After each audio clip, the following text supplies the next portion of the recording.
Should the lovely Persephone grace your life, it is to remind you that cycles are natural. There are times to feel introverted and times to feel extroverted, energetic and restful, happy and sad. None of these is better than the other. In today's busy world, how can we find the inspiration, knowledge, and energy to live a healthy and empowered life? If we balance and harmonize our mind, exercise our body, live according to the laws of nature, and connect to spirit, can we find a way to heal, become our authentic self, and live our purpose with love? I am your hostess, Amy Fournier, and welcome back to Awakening Aphrodite. Hey everybody, I'm here with Wade Lightheart from Bioptimizers, my favorite supplement company. Wade, what would you say to somebody that says, you know what, I eat really healthy. I have a really healthy diet. I don't need supplements. Is that possible? It's virtually impossible in today's world. And if you understand diets, and I've been studying this my entire life, and every diet has a trade-off. There are advantages of every diet and there are disadvantages of it. And in the world that we live in today, the nutrient quality has diminished at such an extensive rate. It's almost or virtually impossible to get all the elements that you require out of your diet. So what you want to do is you want to take your diet, you want to overlay that with your genetics, and then you want to look at, hey, what are the things that I need more of? What are the things I need less of? And what are the things that I'm absolutely not getting? And by doing that, you're using intelligence, you're using science, and you're supplementing in a way that allows you to enjoy the dietary choices that you like or that you prefer without compromising any aspect of your health. And that's the intelligent way to supplementation. Brilliant. I love it. And your company, Bioptimizers, is my favorite. I take them every day, selectively, of course, and I'm so confident that they're going to work for you. Your company has graciously given us a coupon code. People can try them at a discount by entering AmyF10 at checkout. They can save 10%, and you have a money-back guarantee. If they don't like them for any reason, they can return them, no questions asked. But we know you're going to love them, so enjoy, everybody. Hello, everyone. Welcome back to Awakening Aphrodite with Amy Fournier. This show is about helping you to be healthy and fit in mind, body, and spirit, as well as harmonize your masculine and feminine energy, tap into your intuition, your true source of power, and awaken your authentic self. Today's a Fast Friday. We give you these episodes every other week as a little bonus episode in addition to our regular Tuesday episodes. And they're just a little extra support, information, education, inspiration, and just a little TLC from us to you to help keep you going during the week. So thanks for being here. And hey, if you want to support me, the way to do so is to share the show. Tag me at FitAmyTV on Instagram and say hi. I want to say hi to you too. I'd love your feedback. I love when you guys send in questions and comments and suggestions for shows. Thank you so much. And if you want to take it to the next level, here's what you do. You leave a review, okay? That would be amazing. And we will definitely give you a shout out on the show if you do that. So thanks in advance.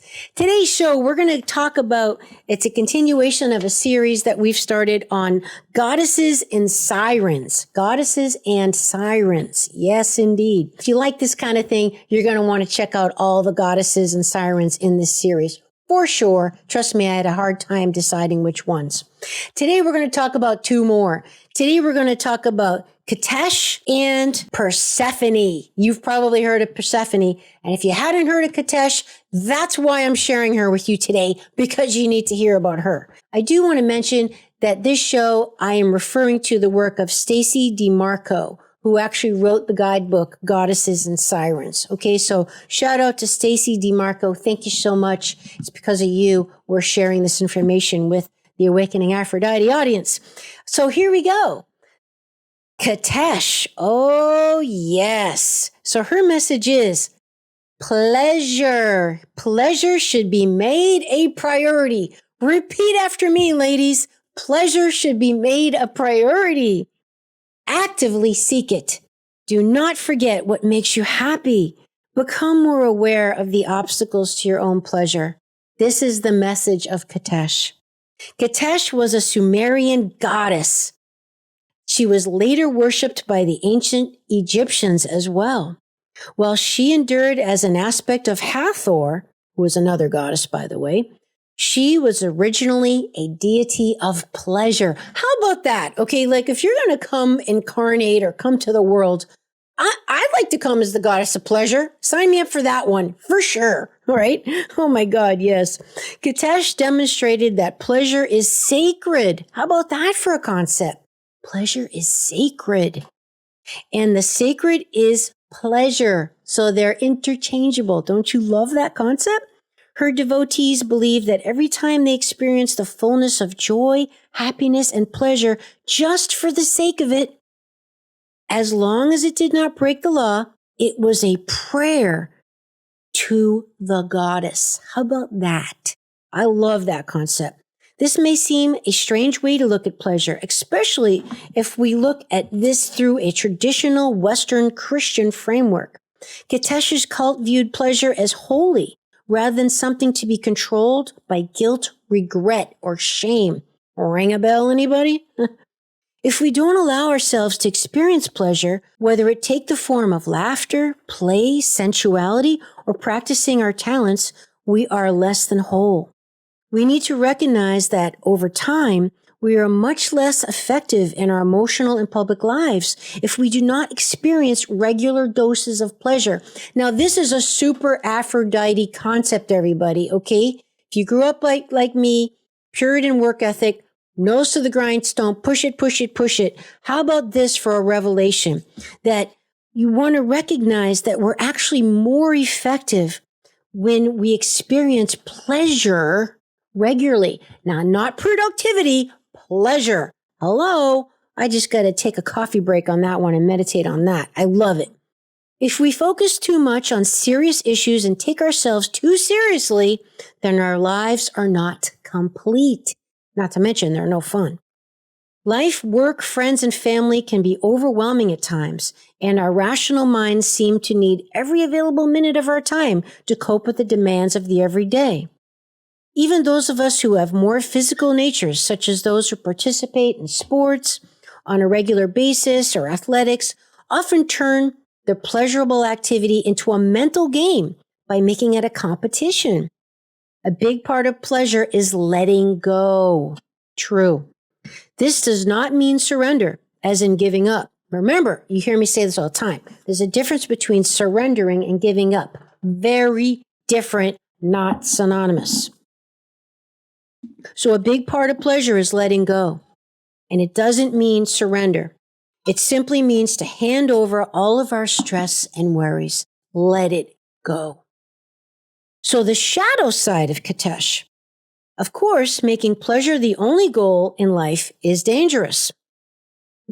When we focus on getting our own needs met without caring about others, we throw our lives out of balance.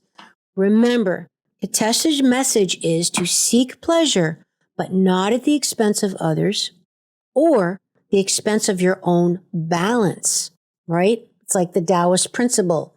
The middle way is the way. Using other people is never okay.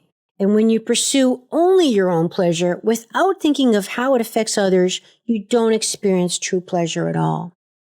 So, Qetesh's symbols, a woman with a lion's head, or wearing Hathor's headdress, remember Hathor is the goddess, and the crescent moon, as well as snakes. So if you find it hard to experience pleasure in your life, I mean, like who doesn't, right? You might want to try to stop for a moment each day and connect with the energy of Qetesh. So what we're saying here is just give it a priority. Be mindful of it. Be aware of it. If you have to, post yourself a sticky note on your day planner, like do something that feels good today. That's what I do. It only takes a few minutes and it's lovely. And I mean, it gives your life meaning and depth and quality and joy and juice and just makes life worth living, frankly. So Qetesh holds the secrets of pleasure, the secrets of laughter, of ecstasy and joy. Let yourself learn how to let go and surrender any resistance so you too can share in pleasure. Allow your mind to now take you to the last time you felt pleasure. So I ask you, my friend, When was the last time you felt pleasure? I'll give you a minute. I might have to give you 10 minutes. Hopefully not. Hopefully something pops in your mind right away. And I'll add, remember, it can be something very, very simple. And hopefully it's something healthy too. So take a note of it and make it a part of your schedule if possible. And repeat it as much as possible. So that's Qetesh. Let's move on now. And now we're going to go into another goddess. Now this one is much more mainstream famous. Persephone. Oh boy, Persephone. She's a big one. She's the goddess of cycles. Her message is, it's time for a change and it will be positive. Respect your own natural cycles. Be mindful of seasonal changes and go with the flow, taking these into account in your diet and activity level. I am a big proponent of this. As you hear all the time on my show or on my social media, we are all about learning how to live in harmony with the cycles of life, with the bigger picture of life, and learning from the cues and direction and examples of nature of how to best live, because that's your example of harmony right there. So Persephone is symbolic of cycles. Here's her story. The god Zeus and his brother Hades, who was god of the underworld, were discussing Hades' marriage. It seemed that Hades, eligible in most respects, wanted a queen for himself. Well, Persephone was the beautiful daughter of Zeus and Demeter, who was the goddess of agriculture. And she seemed like a fine choice. So Zeus promised the hand of Persephone to Hades, and both men were pleased. Isn't that nice that the men made this decision? But unfortunately, Zeus forgot his promise and neglected to inform any of the women. Oops, little oversight on Zeus's part. Hades became impatient, waiting, and decided to take Persephone himself. So one bright day, as Persephone was enjoying the sunshine outdoors with her handmaidens, she came upon a particularly stunning narcissus flower.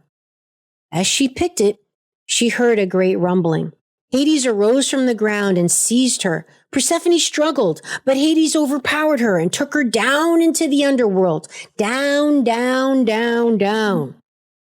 Only the goddess Hecate and the sun god Helios heard her screams. Hecate, now remember, Hecate is the goddess that symbolizes the wise woman, the crone. She's the goddess of the crossroads. You're going to be hearing a lot about Hecate, trust me. So just put a pen in that name. But Hecate told Demeter, now remember, Demeter's her Persephone's mother. She's also the archetype of the mother.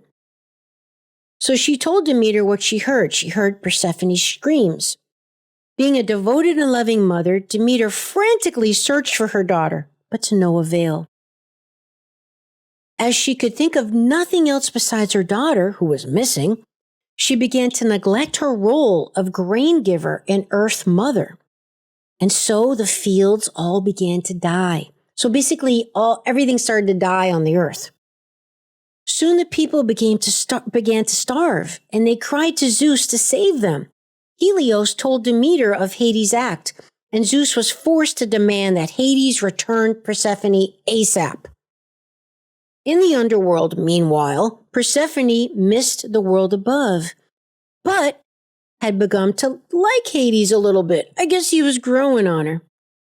So when he kindly offered her a pomegranate to eat, she actually accepted it. Now, pomegranates are huge with symbolism in the ancient world. So it wasn't just happenstance that he offered her a pomegranate, I'll add. She had consumed 6 seeds of the glossy red ruby fruit when Zeus's demand reached them.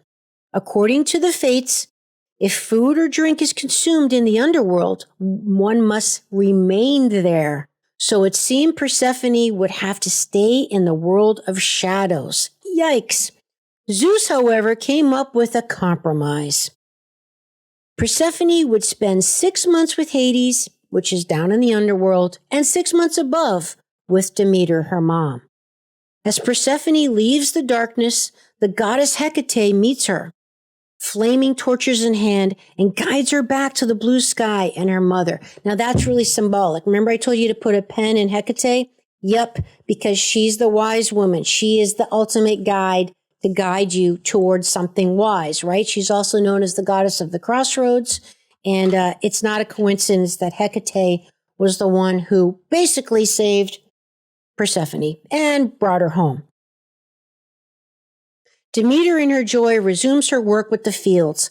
Life again appears normal on Earth. However, every 6 months, when Persephone returns to Hades, Demeter grieves and leaves the world barren. So that tells you something about the seasons, right? The cycle, the winter, things die, barren, go under earth, and then they come out again. So this is a story, obviously, of cycles and how things naturally progress and change. In ancient Greece, when a young woman was married, she left home and joined the family of her husband. Sound familiar? Her parents and siblings were both sad and happy, and the bride often went through a period of adjustment. Although she lost her identity and freedom, as a maiden, the bride became queen of her new home. This story also illustrates how the seasons change, like I mentioned, and how earth and its fruits die in the winter only to be reborn again in the spring and flourish in the summer to then be harvested in the fall. Change and transition is everywhere and constant, my friends. The natural cycle of life is something to be mindful of and connect with and enjoy. Get on board with it. Don't fight it because you're not going to stop it, right? So you might as well get on board if we are to gain the most from our year. Should the lovely Persephone grace your life, it is to remind you that cycles are natural. There are times to feel introverted and times to feel extroverted, energetic and restful, happy and sad. None of these is better than the other. That's one of the main things I want to share with you today. It's not better to feel energetic than to rest or feel like you need rest. Okay. And it's not better necessarily to feel happy than sad. Now, of course, we all prefer, but there's value in sadness. It's telling you something about needs or emotions or deficiencies or being burnt out or needing, motivating you to take action to make change. So there's value in all of it. There was a time when you were a baby and a time you were a child, and there was a time when you will grow older. Each has its own joys and challenges, and I'll add, the secret is really just to get on board wherever you're at and not fight the passage. Take the time to connect with your own personal cycles, and you can expect to reap many benefits, particularly physical ones. Don't expect yourself to be happy just because others are or ready for the same steps at the same time they are. Let your body and mind experience your life naturally and without expectation based on someone else's cycles. Pressuring yourself or others to want the same things at the same time as you isn't healthy or respectful to your true self. So, all archetypes have shadow sides, and the shadow side of Persephone is resisting natural growth or cycles is not useful to developing a smooth and happy life. It is a natural part of life to grow up and to transform in our minds and bodies, and sometimes this can be a scary process. Additionally, there may be times when we do not want to accept the changes that need to be made, even if they're inevitable, and we may be angry and upset about them. Sometimes we face challenges to our family situations where we live, our relationships, or our schools that we do not like and can't control. Yet we must adapt and we must do our best in the situation. We can learn resilience, and resilience is key to becoming a wise elder, my friend. I can tell you, we can learn resilience and we can be creative with our solutions. And that's a key. Be creative. So symbols of Persephone, the goddess of the underworld, is the pomegranate, the crown, a robed woman carrying a sheath of wheat, springtime, seeds, and flowers. So, to land this plane, should you need help in accepting change and transition that comes with the cycles of life, you might want to think on this. You can take a pomegranate, if you got one handy, and you can light a white candle And you could think about the springtime. And you can basically ask Great Spirit to help you accept the natural cycles of change and to protect you as you walk on your new path. You can cut open the pomegranate if you happen to have one and see how many seeds there are inside and how beautiful it is, because it's quite overwhelming when you see the seeds inside a pomegranate. There's like a gazillion of them. That's why it's symbolic of the womb and life. So at the end of the day, it's really about not resisting the flow, not resisting the change that's inevitable, getting on board with it, embracing where you're at right now for its own unique beauty and magic, looking around you for cues on how to live and to be in harmony. And I mean, that's what I do. So that is Persephone. I really hope you enjoyed the show today, everybody. Two powerhouses, the goddess of pleasure, Qetesh, and the goddess of learning how to live with change and cycles and the underworld, Persephone. Thanks for being with me today. I already can't wait to see you again. Would you like to support my mission to help empower people all over the world to be all of who they truly are? If so, please subscribe to the show, leave a review on iTunes, and share it with a friend. And if you're looking to take immediate action to align your energy and optimize your health, visit amyfournier.com. Thanks for listening to Awakening Aphrodite. Let's awaken her together in you. I'm your hostess, Amy Fournier, and I already can't wait to be with you again and for you to hear what I have planned for the next show. Thanks for listening to Awakening Aphrodite with Amy Fournier. To learn more about Amy, check out her website, amyfournier.com. That's amyfournier.com. You can also check out Amy's live and on-demand virtual fitness and yoga classes, and sign up for her newsletter to receive a free mini ebook of 3 of her top tips for making holistic health a lifestyle. Again, that's amyfournier.com, and get your ebook sent to your email immediately. Connect with Amy on the daily on Instagram at FitAmyTV, FITAMYTV, and watch many of the podcast episodes and subtopic clips on her YouTube channel, which is also FitAmyTV. Enjoy, and we'll see you next time on Awakening Aphrodite.